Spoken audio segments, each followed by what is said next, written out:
Good evening, Southwest families, and thank you for joining us this evening. My name is Luis Gonzalez. I'm the Director of Guidance and Counseling, and we want to thank all of you that are joining students, families that are here tonight for joining us in the Southwest ISD FAFSA overview.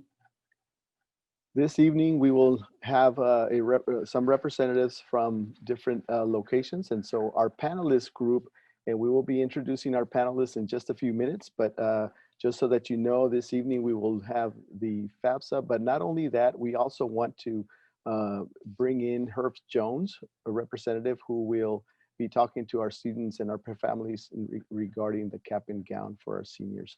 So this evening, our panel consists of staff members from Southwest ISD, from our high schools, and so we will start the introductions. And so from Southwest Legacy, we have Ms. Alexandra Vallejo, the lead counselor there. Hello. From Southwest High School, the lead counselor, Ms. Jacquelina Chandler. Hello. From Southwest Legacy, from Cafe College, that's Giovanna Espinosa. Hello. And the representative from Cafe College for Southwest High School, we have Mr. Eric Estrada. Hello. And also joining us this evening from Southwest ISD, the coordinator of guidance and counseling, we have Ms. Alicia Frausto. Good evening. And also joining us from Palo Alto, we have our certified enrollment coach, that Ms. Alyssa Foray. Hi. Thank you, Alyssa. Also from Palo Alto, certified enrollment coach, we have Mr. Isaac Salinas. Good afternoon, students and parents. Very good. And then in a few minutes, Mr. Matt will join us from Herb Jones. But for now, we also have representatives from the Alamo College District. And so we have, of course, our presenter who will be introduced in a little bit by Ms. Chandler. We have Mr. Tomas Campos, and she'll introduce him, and he will start his presentation, which we'll start our evening with. But also we have from financial aid from the Alamo College District, we have Mr. Matt Wells. Good evening, everybody. Okay, so we want to thank all of our panelists also, and we just as we thank our families. And now I will be passing this on to Ms. Chandler from Southwest High School so that she can introduce and that Mr. Campos, and we will start his presentation. So Ms. Chandler. Good evening. Today we're going to be having Tomas Campos from Alamo College District. He is the Director of Financial Aid. He comes with a wealth of information. We all look forward to hearing all the things he has to say. And I'd like to welcome our speaker. Thank you very much. It's truly a pleasure to be here tonight. Appreciate everyone who's tuning in for this. And what I have tonight is a basics of financial aid, how to complete the financial aid process. And this is going to be the process for students and families to complete for any college they go to, anywhere in the country, and apply for financial aid. I'll have some information that's very specific to Alamo colleges, since that's what I also represent. But hopefully I'll have information that's going to be useful and helpful to everyone who's in attendance. Let me go ahead and share my screen, and I'll get started right now.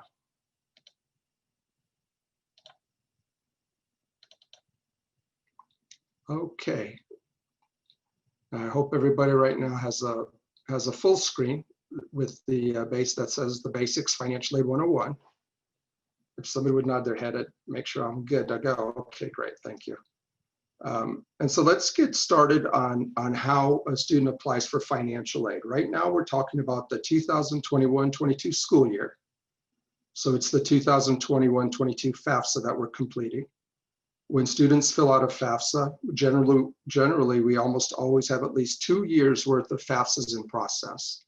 So of course, it's important to fill out the correct FAFSA for the correct year you're going to go to college. So we're starting 2021-22. The FAFSA just recently opened on October the 1st.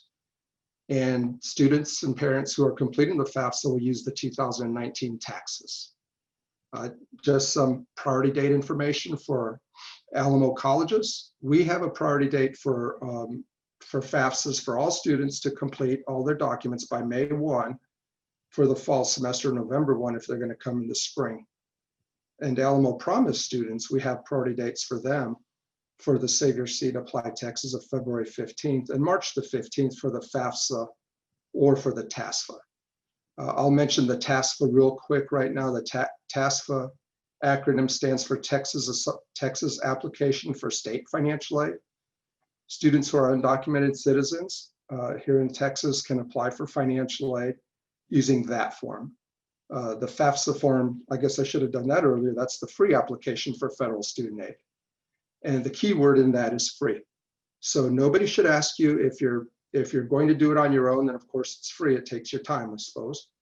But you should never pay a fee to anybody for helping you complete a FAFSA. You should never have to pay any fees to access the FAFSA form. It's free to all students on the federal government's website. This is a kind of an older slide that we have here. It's just because we're using the tax form from 2 years prior typically. So the 21-22 school year, if you have other students at your house, at your home who are applying for financial aid, this will be good information just for you to know, to have, so that in case taxes are extended, which is what happened to us this year, instead of the regular April 15th deadline, the deadline was extended. But that doesn't mean that the tax year that students and families have to use is extended. So this is the form to use this year's 2021-22. This full slide presentation is going to be available, by the way. So if you don't get anything that I'm saying right now, there's no need to scramble and scribble down notes or anything, because Miss Frausto has and Mr. Gonzalez, they have the presentation. And so we can send this to anybody who wishes to have it. Let's talk about the first thing to apply for financial aid is the Applied Taxes. The Applied Taxes is actually the application for students to go to college. And so the reason we want students to complete an Applied Taxes simultaneously or even before they complete the FAFSA is because we have to have a place for that FAFSA for a student who we may not have known anything about up until now to match. So we're going to get a big file of data of all that family's financial information, the number and household, all of the details that you provide on the FAFSA form.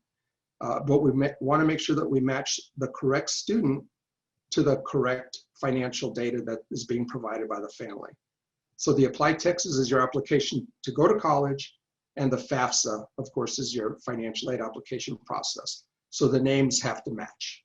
We have to have a good connection between the student's name, the Social Security number, exactly as it appears on the Social Security card. So my name is Tomas Campos, T-O-M-A-S. I always fill out my forms T-O-M-A-S, but most friends, many people call me Tom. Excuse me, if I filled out the FAFSA form with Tom and the Applied Taxes and they don't match, that's where students will generally run into problems. So this is going to be true for any college that you apply to. On all the forms, be sure that you're using the name the same exact way as it appears on your Social Security card. Once a student completes their Applied Taxes, they're going to get an email from Alamo Colleges talking about how to sign into the Alamo Colleges Educational Systems Portal. We call that ACES. And of course, I keep talking another information here just about having the date of birth included, the name, date of birth, and the SSN. We also will send messages to the students' ACES account, the Alamo Colleges Educational Services Portal. Students have an email there. We also send information and updates to students on their Gmail if they provide a Gmail to us on the FAFSA. So you'll get multiple notices from us to the different email accounts that you have. But you need to try to get used to using the college's email accounts, because typically that's where the majority of the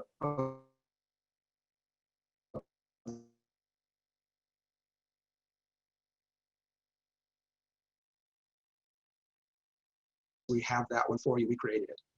Again, this is true for as you go to. So that's going to be important no matter where you go. Of course, we're hoping to go to ML colleges, but students are certainly free to go anywhere they and their family wishes to go. So again, to start out, you started with the applied taxes. The next step is an FSA ID, Federal Student Aid ID. So that's going to be the student's identification and how a student and the family, the parents, are going to sign the FAFSAs in the future. So the student has their own username and password, and the parent has their own username and password. Both of these, when you complete the FSA ID request, you have to have a different email address for each. So they don't allow the student and the parent to use the same email address for security purposes. The FSA ID allows students to sign legally binding applications, forms, documents. Of course, that's how you're going to complete the FAFSA application. You can make corrections to the FAFSA if you need to, or you can also review the student aid report. I didn't write the whole student aid report information in there. I just listed the acronym SAR. People who work in financial aid for a long time would get used to acronyms. So the student aid report is going to be the student's report of all of the data that was shared on the FAFSA, the parents and the students' information. So you can make changes to it using that student aid report, making corrections. You can also sign your loan application master prom notes if you're going to borrow funds while you're going to college, and you can have access to the National Student Loan Database, which is going to be a history of all the borrowing that student has done throughout their career. So of course you want to know exactly how much you borrow all the time and don't let that debt get out of control. But of course, if that's the alternative that's available for you, certainly borrowing is a last resort, but it's very important to get your education, so it's well worth it to make that investment in yourself if you need to. Here's a screenshot of the FSA ID online. So just to show you, we've got the email address right there. Not the email, but the ID, how to get to the HTTPS studentaid.ed.gov. All of this pops up real easily if you just Google FSA ID from any laptop or your cell phone. And to create your FSA ID right now, that's the greenish color button in the middle of that big black box towards the bottom. And that's as simple as it is to get started on that. The FAFSA application, it is an online application form. They actually do still have paper copies. They're pretty hard to get a hold of. But the FAFSA online, that's really the way to do it now. It's a lot quicker and easier to fill it out online, plus you have a lot of help. So again, studentaid.gov will pull up that application form online. And then it's as simple as that. Start here. That's how you can start it. After you have your FSA ID, you can log in. And that's actually a picture of the logins page. If you're the student, you'll check off the student. You'll get the forms to complete as the student, or if you're the parent, then you click on the parent side, click the next button, and you'll be able to fill it out as the parent. FAFSA on the web. I mentioned that it does have built-in edits that will help prevent errors. The skip logic within the application form itself will allow students to skip many different sections as opposed to filling it out manually where you have to fill everything out. The student and parent can also use what's called the IRS data retrieval tool to upload your tax information. That will save you the hassle, if you will, from having to dig through your prior year tax forms or having to contact the IRS to get a copy of that in case you didn't save that. It's an immediate submission of the application once you get it transmitted. And then they also have a help and a live chat assistance available right there while you're filling out the FAFSA. And then you can check your application. Also, the status will show you right there online. Last point on this slide is that it simplifies the application process in future years because it's going to save your application data. So you'll have the name and address, and a lot of the demographic data will just come forward. So that was the online version. Now the feds have also created a mobile app. And it's basically going to be the same exact process, except for using your mobile device, cell phone or what have you. The FAFSA mobile app, that's just something you would have to download. The My Student Aid app from the Apple App Store or the Google Play Store. So very simple to get it logged into loaded into your cell phone, and you can do the same process. Of course, it's a secure experience, and students and the parents can also still use the IRS data retrieval tool through the mobile app. The additional features of the mobile app is that it has built-in error messages. So if things aren't filled out correctly, you're going to see some pretty bright pop-ups that'll come up and help guide you through the process. When milestones are met, it's going to give you that note that you've completed one of the milestones, and it just helps you get through all of the different sections would be listed on so that you can see the progress as you're going through it. So reporting in income on the FAFSA, again, I mentioned it's the best and simplest way to do it. You won't make any mistakes if you do it that way. And excuse me, just one second. Okay, apologize for that. So the easiest, it's definitely the easiest way to provide your tax data. You know for sure it's going to be accurate because it was submitted to the IRS and you got your refund, or hopefully you didn't have to pay, but if you did, you didn't pay too much additional.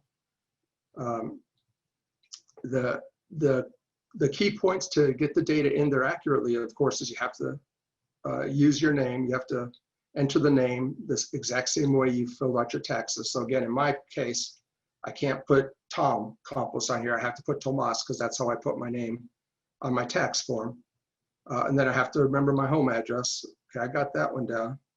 And my tax filing status. So that doesn't change for me in several years. So that's kind of another security feature of the IRS data retrieval tool. Make sure that nobody else gets into your data. And that will take care of that. Now, if you are married and filing separately, then you're not able to use the data retrieval tool.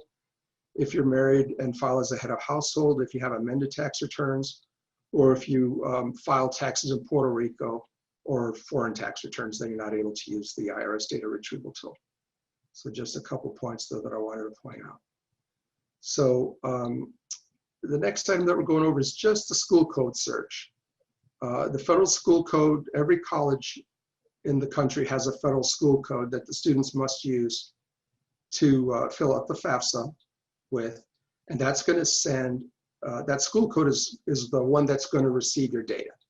So when you fill out the FAFSA, the results are going to go to the schools that you list. You can list up to 10 schools.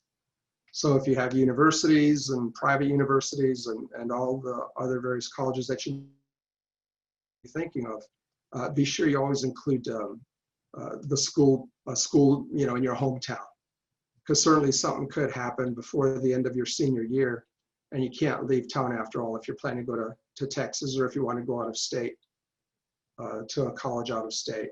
It's definitely a good idea to have one locally, so that if the wheels fall off, so to speak, you'll have something close to home that you can still go to college and not miss a semester, or not have to scramble, in the middle of summer trying to get all this stuff done in a real short, tight time period. The school codes that we have for the Alamo colleges, I've listed them all here in case you want that. Again, we'll share all of this. You don't have to write these codes down. And just to point out again that you get to list 10 college codes on the FAFSA. It doesn't cost you anything, so definitely use all 10 of those spaces. If you know for sure that you only want to go to UT Austin, I still recommend you use a couple extras just to be on the safe side. It's not going to cost you anything, and it may save you a lot of time and trouble later on down the road. So determining dependency status, the dependency status is what determines whether or not a student just uses their income information or if they use theirs and their parents. I suspect that in most of these cases, all of the students will be less than 24 years old, and so you'll need to use your parents' tax information with it. but we're going to go through a few slides on this, and I'll go through this quickly because I don't think too much of this is going to be too non-standard, but I want to make sure that, that we cover various scenarios. So what makes a student independent?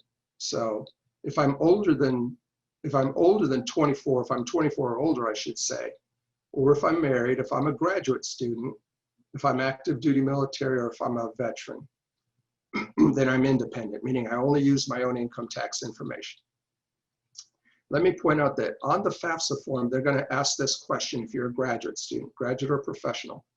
And what that means is that you've graduated from college already. So it's not a high school graduate, it's graduated from college. That's a little tricky question for many students, and it creates delays if you do indicate that you're a graduate student. Other things that make a student independent: if you have children who receive more than half of their support from you, if you have dependents other than children or a spouse. So if you're taking care of grandparents, for example, then that would have the potential to make you an independent student. If you're orphan, foster care, ward of the court, emancipated minor, or if you're under legal guardianship. Those are also FAFSA questions.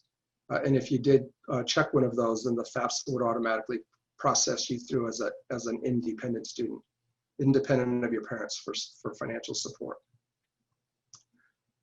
Students who are homeless or self-supporting or at risk of being homeless would also be considered independent. And then there's another process for financial aid administrators.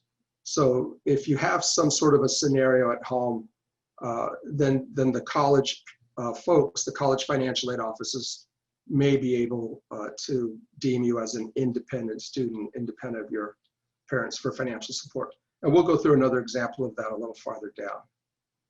In fact, we'll do it now. So it's the next slide. Special circumstances, what I was talking about. So if a student who's under 24 maybe has some sort of what we call special circumstances, there could be abuse at home or incarceration or abandonment by parents. There could be some cases where students who are less than 24, we would be able to work with to change the status from dependent, rather from independent to dependent. But what's not considered as special circumstances if the parents don't claim the student on the taxes, or if the student doesn't live with the parents and supports themselves. The federal government considers that a choice for the most part, unless, again, there's some other circumstances going along with it. Also, if the parents don't want to pay for college. So, your Uncle Sam says that students are dependent on their parents for financial support for higher education purposes until they reach 24 years of age. So until 24 years old, the student has to claim the parents' financial information when they submit the FAFSA. And the parents really don't have the option to refuse to provide FAFSA information.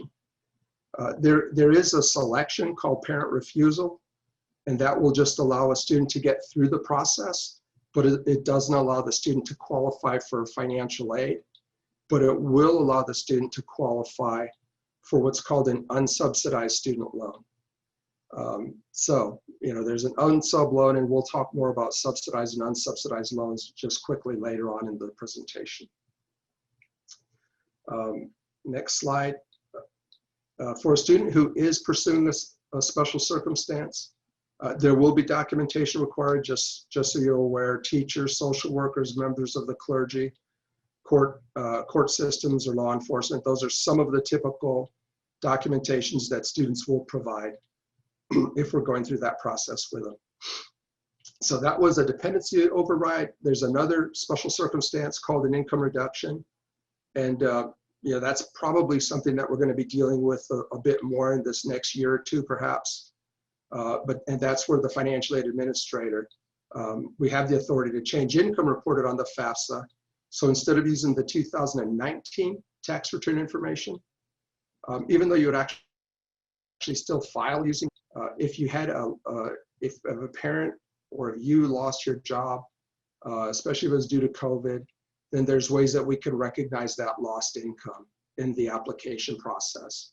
So if your parents were working, made $40,000 a year, they got laid off, in March or April when all of these shutdowns occurred.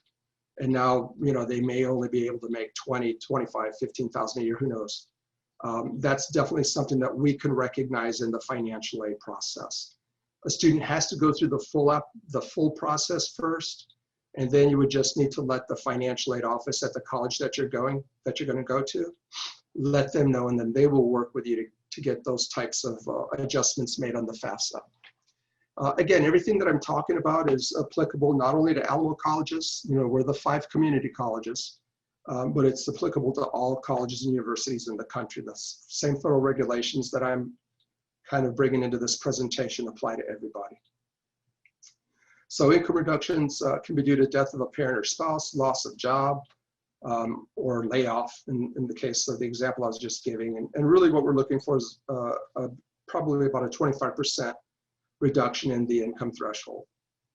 So the next question, I'm going to go kind of fly through these. Who is a parent? Biological parents, we all know who the parents are. If you're adopted, that's your parent. If you have step parents, and a step parent who is married to the student's biological or adoptive parent, then that's a parent. So when they fill out the taxes, even though the step parent sometimes doesn't want to include their income information, they're required to by the federal regulations. And we're going to pass this up. It's kind of hard to read right now and it's too busy.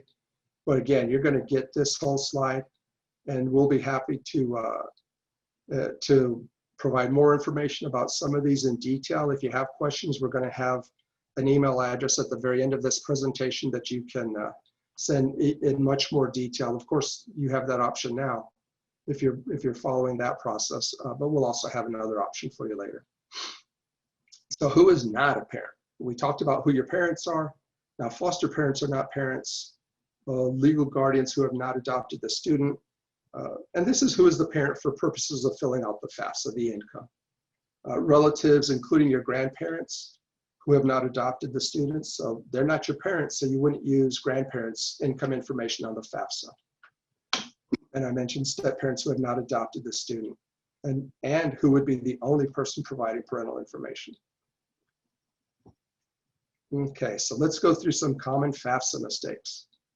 I mentioned at the very start of the presentation that we need the Apply Texas application process first. Makes the process much better and simpler for everybody. So that's kind of a mistake if you wait till very late to complete the Apply Texas. We have a place for all the FAFSAs to go, but then we have to go and dig them out of that filing bin, so to speak, to get the student matched up with the FAFSA once the student does apply for admission. Another common one is submitting the FAFSA. You've got to click submit. A lot of folks just click save and think that does it, but you've actually got to, there's a submit button a little bit lower, so make sure you look for a submit when you fill out that FAFSA. Of course, we always consider it a mistake if you're not adding one of the Alamo Colleges district. We have representatives from Palo Alto College here with us today too. So hopefully we're going to get a lot of FAFSAs for Palo Alto College today. Following up, we got to make sure that we follow up, just like anything else that you do. Make sure that you follow up through your FAFSA on the web to make sure that your FAFSA wasn't rejected, that the college that you wanted to get the student aid report did get it. And then, of course, submitting documents. If the colleges request documents by the priority dates, in our case, we're going to send you an email to your Gmail and also to your ACES. And ensure that you've got the FAFSA code and the prime. Be sure that you list Palo Alto as one of the colleges to receive your FAFSA, because they've got to get the we've got to get the FAFSA to Palo Alto College also. I just got a little pop-up on my screen that I was unstable. Not me, but my internet was unstable. So hopefully most of that came out without too much of me stopping mid-sentence and all that. 12 common mistakes from the U.S. Department of Education. You can click on that later on if you want and read more about that. So student can always log in and check out their FAFSA, make sure everything was processed. That's what we talked about a little bit earlier. This is a picture, a snapshot of your student aid report, of a student aid report. And there's a process that some students have to go through called the verification process. And what that process is just in cases where the student has to submit additional verification documents. So we have to verify the number of household family members and the income from the taxes. So there's a bit more work, and that's indicated on your student aid report by that check mark. So definitely you want to check your ACES account to make sure that if there's documents required, you can get to those right away. And this is how, just a picture of how you're going to log into the FAFSA. Again, we've got tutorials on this that I'm going to share with you, so I'll keep going. If you are selected for verification, we have a process that you'll use called ProVerifier, and that's a third-party company who's going to help you go through that FAFSA verification process. And so that's going to make it a lot simpler and quicker for our students this year. After the FAFSA, I've said it a few times already, to check your ACES, confirm if you're selected for verification. Monitoring your ACES, I mentioned that earlier, your financial aid award will be posted in there. We also send special messages. And if you do qualify for financial aid, then you'll need to select a refund method. And for us, you're going to get an email again to ACES, and it's going to be from a company named Heartland. This is just a snapshot of the TASFA application. We've got the link for you there in case you need to complete the TASFA form. That's the Texas application for state financial aid. Students who are not US citizens or eligible non-citizens will use this to apply. And then I'm going to really fly through the types of aid.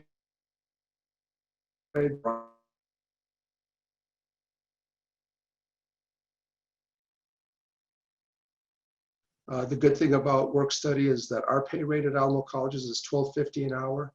And if you do work for Alamo Colleges or any work study job for that matter, the income that you earn from that is excluded from your FAFSA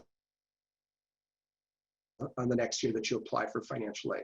So whereas if you're working at McDonald's or HEB or someplace, you'll have to report that as income, which will have the potential effect of reducing your eligibility in the future year. I mentioned student loans earlier. The difference between student loans is that there's a subsidized loan and an unsub. And what that talks about really is the interest that's accruing while you're a borrower. If you qualify for the subsidized loan, then that means interest is not going to accrue on your loan while you're going to college at least half time in attendance. Whereas if you have an unsubsidized loan, then interest begins accruing right away. So there's also loans through the Texas Higher Education Coordinating Board, and your private banks will also have alternative loans for students who don't wish to go through this process. We have some special student aid programs at Alamo Colleges. One thing that we have is, of course, Alamo Promise. Southwest ISD high school graduates qualify for the Alamo Promise.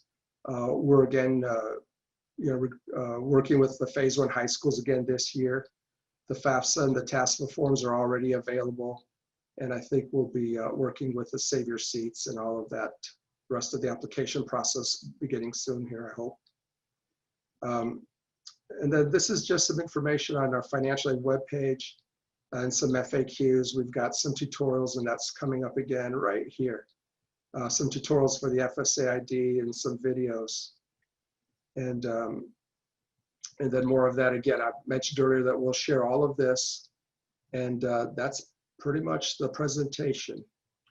Ms. Frausto, I'm not sure if you're coming back in at this point, but I will go mute.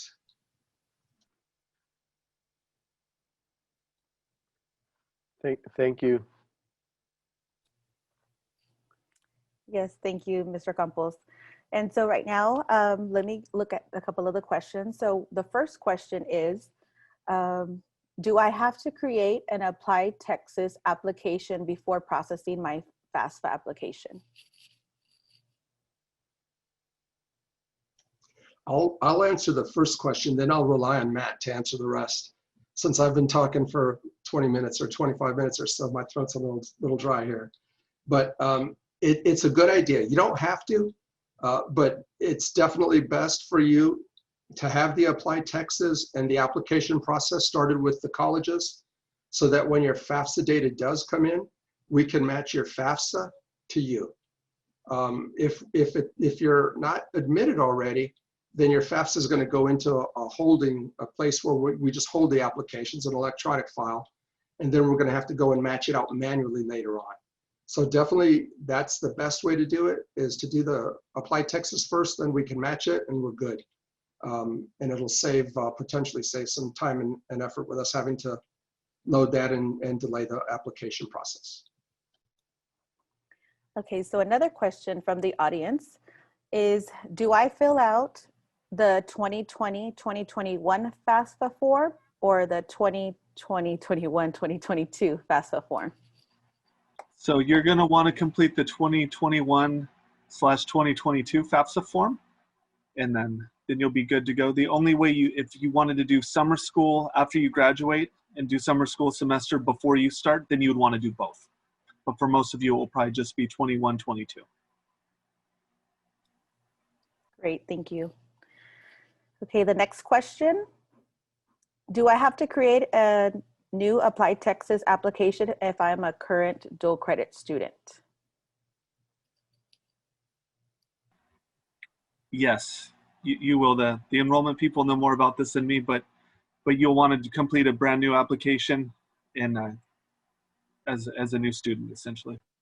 Yes, so you would actually want to keep the same account. So try and retrieve as much information as you can to go ahead and log into your your Applied Texas account. Once you're able to log in through there, then you're going to create a new application. But essentially, you are going to want to keep the same profile. You're not going to want to create a new profile. It's just going to be the application that you would have to submit. And that's going to be for the fall 2021 semester. Okay, and then we'll take this last question. And again, if we don't answer your question, we will definitely post these and gather all the questions, and that will be sent out by the high school. So for this last question, what if I completed my FAFSA application and I did not add a college onto it? What do I do after this process? So you can always go back into your FAFSA and make corrections to it, regardless if it's a school or if you just made a mistake somewhere that you wanted to correct. So you would go back in and add the new school. You can put up to 10 schools on the FAFSA. So if you're not sure, you're deciding between a few places you might want to go, you can put them all down. And then if you got to the 10 school limit and you wanted to add a new one, then you would have to decide out of those 10 that you already had, which one did you not want any longer? And then you would remove that one and add the new one. But you can definitely go back in and change those around whenever you want to. One thing I would suggest, if you switch schools, if you attend a school in fall and then you switch in spring, do not remove the first school that you attended off of your FAFSA, or you will get billed back for that fall semester. And that can be, you can get it reversed, but it's a big headache. So I wouldn't recommend doing that. And can you also let the families know how important it is to add a college to their financial aid application? Yeah, I would always, you need to add a college that has to go somewhere, and a lot of schools have a priority deadline. Ours is May 1st, as Mr. Campos said. So I would always put your top choices first, but you definitely want to have the schools you're looking at, and then as they change, you might change your mind, or you wanted to go to a different school. Like I said, you can just remove them and change them around as needed. Perfect. Thank you so much for presenting, Mr. Campos and Mr. Wells, for your knowledge of information. And now we'll move on to the next part of our presentation. Thank you very much. Bye-bye. Thank you. Thank you. Thank you all. Have a good night. Good night. Very great. A lot of great information. Thank you all so much.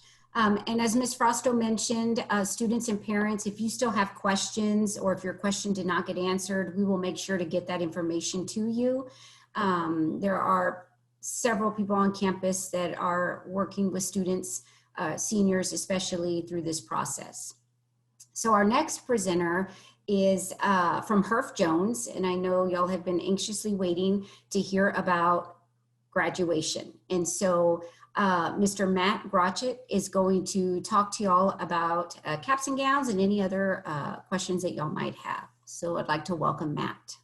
Hey, thanks for having me, guys. parents of Legacy class of 2021 and Southwest class of 2021, congratulations. These are crazy times, and senior year is difficult enough having a graduate without everything with COVID related going on. So I'm here to give you some information and kind of just hopefully, put things at ease about how prepping for the ceremony will go as smoothly as it has even pre-COVID. The one thing that I do know is we have events getting rescheduled, canceled, postponed, whether they're athletic events, FFA events, fine art events, club events, whatever. The one thing I do know we will have is graduation in some form or fashion. So in a quick nutshell, I'm going to kind of give you how the plan will go and the year will go for both campuses. In the coming weeks, in the next 2 weeks, week to 2 weeks, you're going to get a request for information from both campuses to your students through Google Docs. And it's going to just ask them some basic information.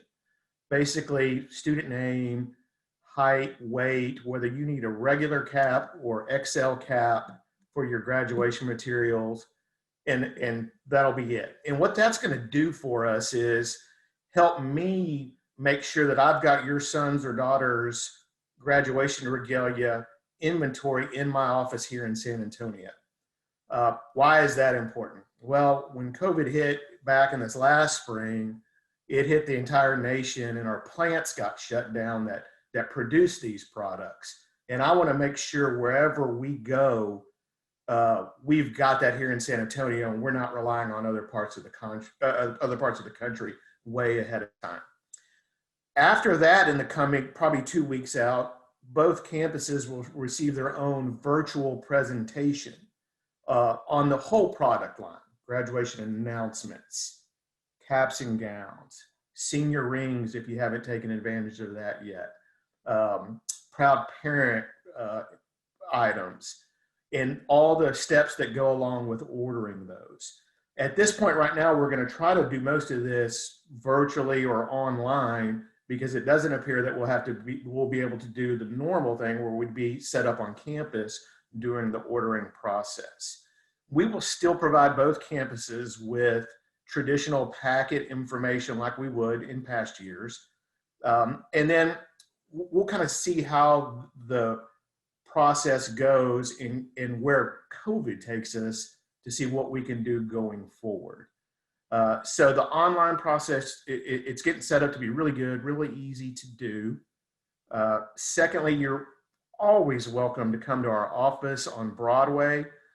We are set up trying to do everything that we need to do to follow the guidelines of the city of San Antonio and Bexar County to make sure that we're following all COVID guidelines to have you come in our office. We'd love for you to schedule an appointment, but you're still welcome to show up, and then we'll work the next person in and make sure that everybody's in a good environment. That virtual presentation will go through everything specific to both Legacy and Southwest, give you ordering information, deposit information, how to take care of the process through the coming months. I would guess the next question would be, when am I going to get my cap and gown and my items? Those will be set up through, and we'll work with both campuses to set up a delivery agenda, probably very similar to what we did during the height of the initial shutdown, where we set up drive-by deliveries, just like when you pick up your son or daughter at elementary school. You pull up, have your name on the window, we go pull your products and deliver them to you that way. But that'll be set up later, and you will get consistent information. You guys will have all access to our website, our office, our emails, to go through this process easily as possible to be some sense of normalcy. I think that's kind of it in a nutshell. Again, first step you'll get is the reservation process of your cap and gown unit. Step 2 will be the virtual presentation that'll go through everything you need to know about what's available, how to get it ordered, and then step 3 will be how to do the ordering process, payment-wise, delivery-wise, distribution-wise. Okay, great, thank you. Okay, so one of the common questions that we are normally asked is, what information is needed when ordering a cap and gown size-wise? So when you're in the coming weeks, and it could be as soon as next week, there's going to be 3 major, well, 4. Obviously, student name. The next part will be height and weight. And it is important. Graduation gowns are not a one-size-fits-all. They are tailored to your specific height and weight. And then the next thing will be is if you need a regular size cap or an XL cap, and those measurements will be contained in that survey that's going out. Perfect. When will we get the packages to order rings, invitations, and cap and gowns?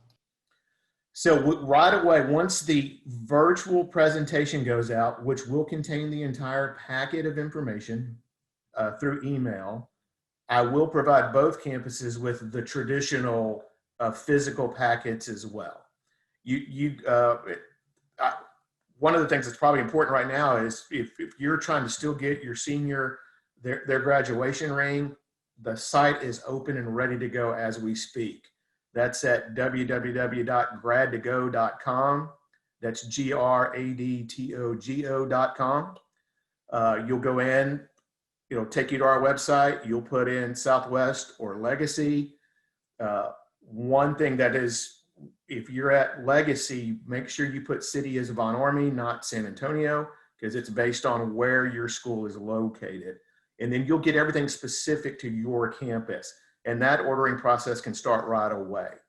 The senior part of it, the graduation part of it's not ready yet, but coming very soon.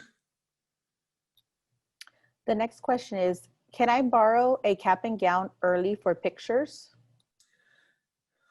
Yes, and I'll coordinate with administration on both campuses to figure out how we want to do this.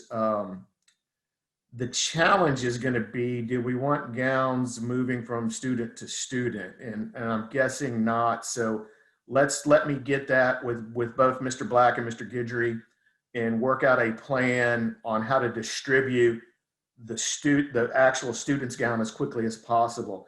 That's why responding to the Google Docs thing that'll go about reserving your cap and gown is very important. That way we can maybe come up with a plan to get you your actual gown that you will use for the ceremony, how that will take place as quickly as possible. Okay, so the next question from our attendees is, will my son be the only one that can create this Google account, or will I have access to be able to fill it out in case he forgets? That's going to be a question we need to go back to each campus, because they're going to send that out. And I don't know if that's going to go to student email or mom and dad email.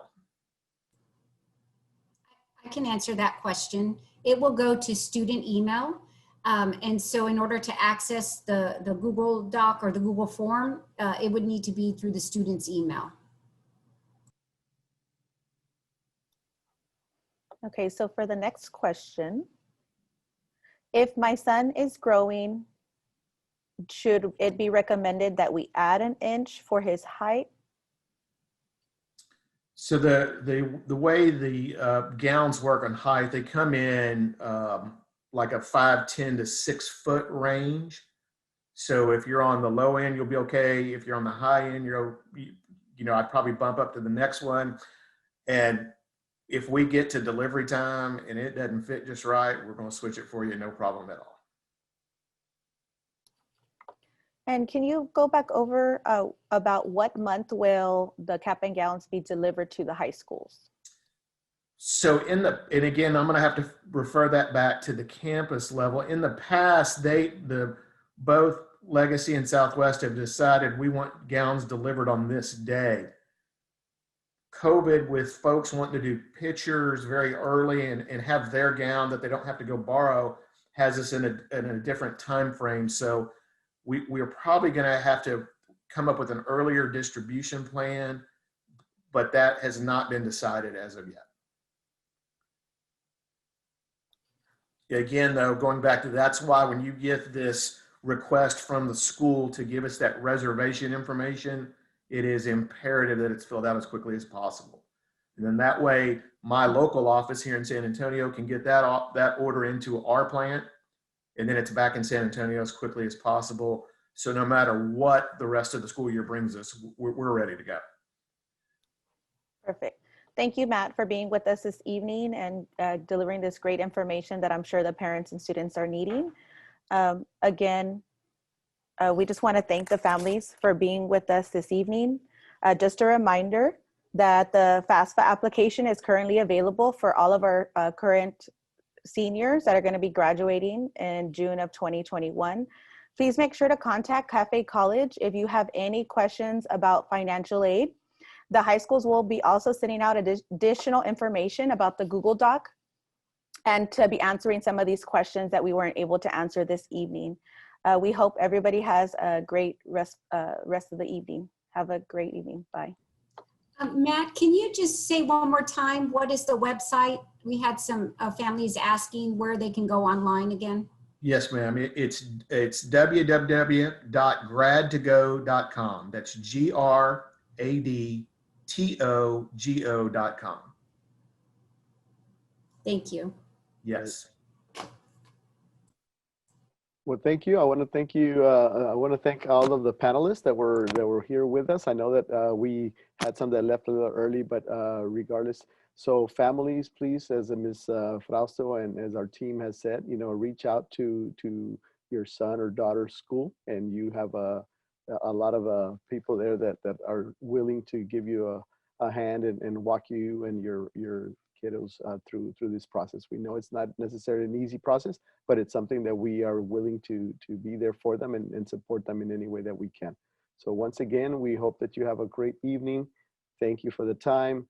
Panelists as well, thank you for your time, and have a restful rest of the evening. Thank you. Thank you. Good night. Good night.